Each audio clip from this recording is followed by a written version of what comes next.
देख रहे हैं पहले चरण के मतदान पर लगातार कवरेज न्यूज 24 पर सुबह 6 बजे से दोपहर 1 बजे तक का वोटिंग परसेंटेज आ चुका है। यूपी के कैराना में 35.25% वोटिंग हो चुकी है। शामली में 36.89% वोट पड़े हैं। हापुड़ में 42%। बिजनौर की अगर बात करें तो बिजनौर में अब तक 1 बजे तक जो आंकड़े आए हैं 39% वोटिंग हो चुकी है। सहारनपुर में 37% मतदान हुआ है। उत्तराखंड में 1 बजे तक 41% वोटरों ने वोट डाल दिया है।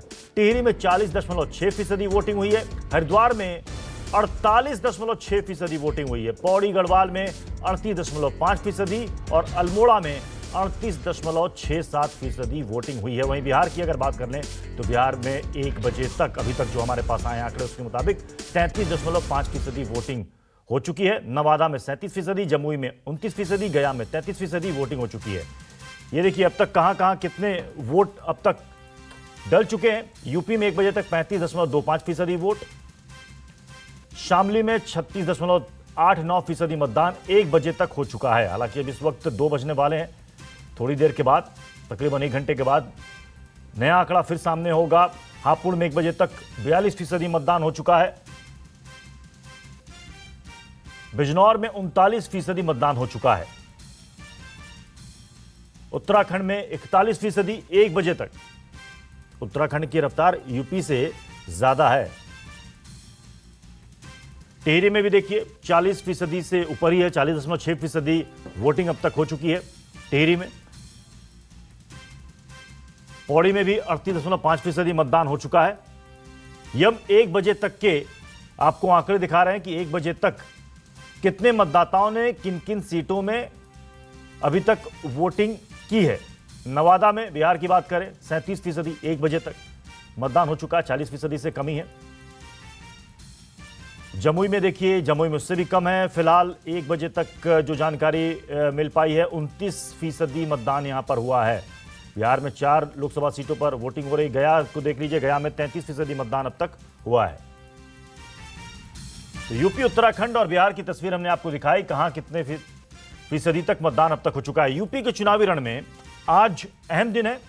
रायबरेली में यूपीए चेयरपर्सन सोनिया गांधी नामांकन के लिए निकल चुकी है। नामांकन से पहले रायबरेली में सोनिया गांधी का एक रोड शो चल रहा है। सोनिया गांधी की एक झलक पाने के लिए लोग वहां पर उमड़े हुए हैं। वहीं अमेठी में स्मृति ईरानी नामांकन करने वाली हैं। उससे पहले उनका भी एक रोड शो हो रहा है। 4 तस्वीरें आप देखिए। रायबरेली और अमेठी दोनों ही कांग्रेस की पारंपरिक सीट रही है। कल ही आपने देखा था राहुल गांधी ने अमेठी से पर्चा भरा था। 2.5 किलोमीटर लंबा रोड शो उन्होंने किया था, जिसमें राहुल गांधी के साथ साथ पूरा गांधी परिवार था मौजूद। और आज देखिए सोनिया गांधी पर्चा भरने के लिए निकली हैं। रायबरेली में 5वीं बार यहां से वो नामांकन करेंगी। तो वहीं अमेठी में राहुल गांधी के खिलाफ एक बार फिर से ताल ठोकने की तैयारी में केंद्रीय मंत्री स्मृति ईरानी, वो आज यहां पर पर्चा दाखिल करेंगी। लेकिन दोनों ही तरफ पर्चा दाखिल करने से पहले एक शक्ति प्रदर्शन रोड शो के जरिए। और ये देखिए, आप अगर इन 4 तस्वीरों को देखिए, ऊपर की 2 तस्वीरों में तो आपको रोड शो की तस्वीर नजर आ रही है, जहां पर लोगों की भीड़ के साथ फूल मालाओं के साथ नेता नजर आ रहे हैं। और नीचे की 2 तस्वीर देखिए, सोनिया गांधी और स्मृति ईरानी दोनों को पूजा पाठ करते हुए, हवन करते हुए, मतलब नामांकन से पहले विधिवत पूजा पाठ कर फिर जाकर नामांकन भरने की तैयारी। और आपको बता दें कि अभी नवरात्र भी चल रहे हैं। 6 तारीख से लेकर 14 तारीख तक नवरात्र है। और आपने देखा कि 6 तारीख जिस दिन से नवरात्र शुरू हुआ, सबसे पहले डिंपल यादव ने कन्नौज से नामांकन भरा था। अखिलेश यादव ने एक दिन पहले ट्वीट भी किया था। और यह देखिए, पर्चा दाखिल करने के बाद बाहर निकलती हुई डीएम दफ्तर से सोनिया गांधी, पर्चा इन्होंने दाखिल कर दिया है। साथ में है कांग्रेस के प्रेसिडेंट राहुल गांधी। शायद प्रेस से मुखातिब होंगी Sonia Gandhi.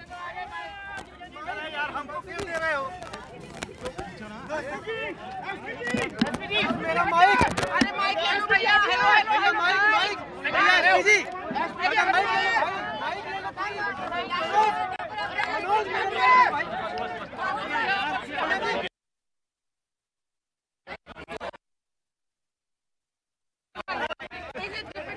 I mean, the Modi says, Prime Minister Modi says, the Congress party is dividing.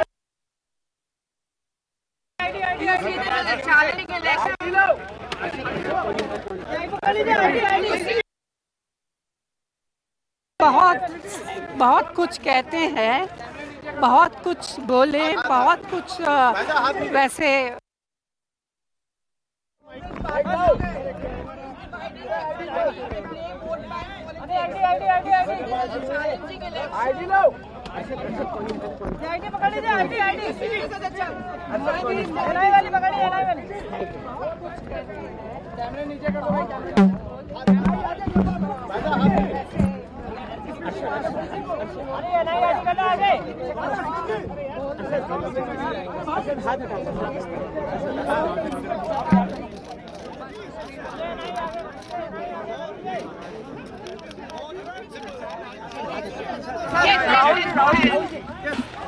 हाँ, what was your question?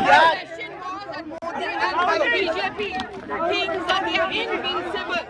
Is that possible? Is it possible for the Congress? There have been many people in Indian history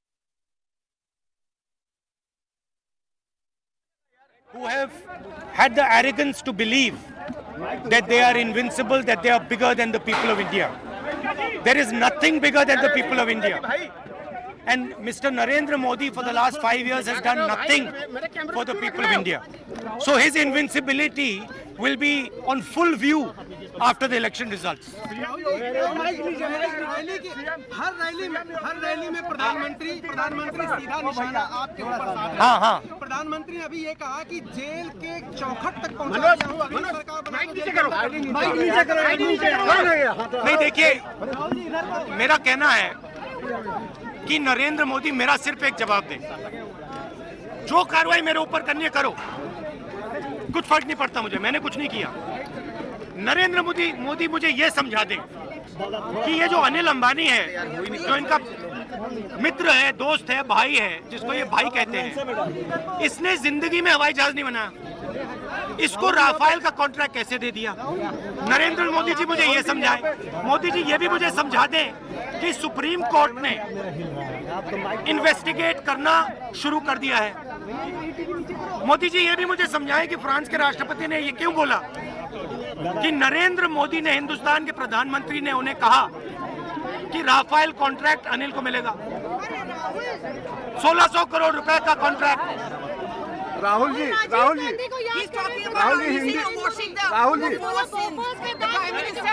देखिए लोग, I am perfectly happy for Mr. Narendra Modi to take any action he wants on me. He is in charge right now, but I would also like Mr. Narendra Modi to answer 3 or 4 questions. Please answer why Anil Ambani was given 30,000 crores, and I am ready for an open debate with the Prime Minister. Wherever he wants, I'll come to Racecourse Road and I challenge him for a debate on corruption. And I guarantee you, the day Narendra Modi has a debate with me on corruption is the day Narendra Modi will not be able to look into the eyes of anybody in this country. जिस दिन नरेंद्र मोदी जी ने मेरा debate का challenge ले लिया, उस दिन दूध का दूध, पानी का पानी हो जाएगा। उस दिन देश को पता लग जाएगा कि चौकीदार चोर है। Thank you. राहुल जी तो राहुल गांधी ने रायबरेली में प्रधानमंत्री नरेंद्र मोदी पर बड़ा हमला बोला। लगभग वही बातें की जो राहुल गांधी पहले भी करते रहे। उन्होंने कहा कि एक बार मैं फिर से उनको खुली बहस की चुनौती देता हूं और जिस दिन हम दोनों के बीच में बहस हो जाएगी, दूध का दूध पानी का पानी हो जाएगा। उन्होंने कहा कि दरअसल नरेंद्र मोदी सरकार में अहंकार भरा हुआ है, वो खुद को जनता से, लोगों से भी बड़ा समझने लगे हैं, जबकि ये उनकी बहुत बड़ी भूल है। उन्होंने राफेल का एक बार फिर से यहां पर जिक्र किया कि अब तो सुप्रीम कोर्ट भी पूरे मामले की जांच कर रहा है और बहुत ही जल्दी सारी चीजें साफ हो जाएंगी। यानी कि राफेल और करप्शन को लेकर राहुल गांधी फिर से हमलावर हैं और पहले से ज्यादा तल्ख अंदाज में। रायबरेली में अपनी मां और यूपीए चेयरपर्सन सोनिया गांधी के साथ राहुल गांधी मौजूद थे नामांकन के वक्त। हमारे साथ राजीव रंजन, हमारे एसोसिएट एडिटर, इस वक्त जुड़ चुके हैं। राजीव, सोनिया गांधी ने प्रेस से जो कहा हम तकनीकी खामी की वजह से सुन नहीं पाए, लेकिन राहुल गांधी को हमने सुना रायबरेली में। नामांकन सोनिया गांधी ने भर दिया, राहुल गांधी ने यहां से एक बार फिर से पीएम मोदी पर बड़ा हमला बोला और बार बार राफेल का जिक्र किया है। देखिए प्रत्युष, कल अमेठी में भी नामांकन करने के बाद राहुल गांधी ने इसी तरह का हमला प्रधानमंत्री पर बोला था। आज फिर जब यहाँ पर पूर्व कांग्रेस अध्यक्ष सोनिया गांधी के नामांकन में वो आए थे, तो आज फिर उन्होंने वही चैलेंज किया, वही बात जो बार बार वो कहते हैं राफेल के मामले पर।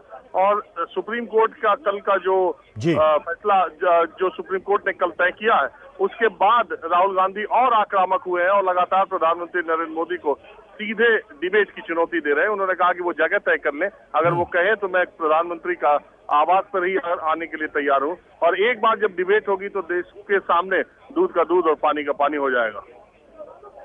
चलिए, शुक्रिया राजीव। फिलहाल यहां पर रुकेंगे, छोटे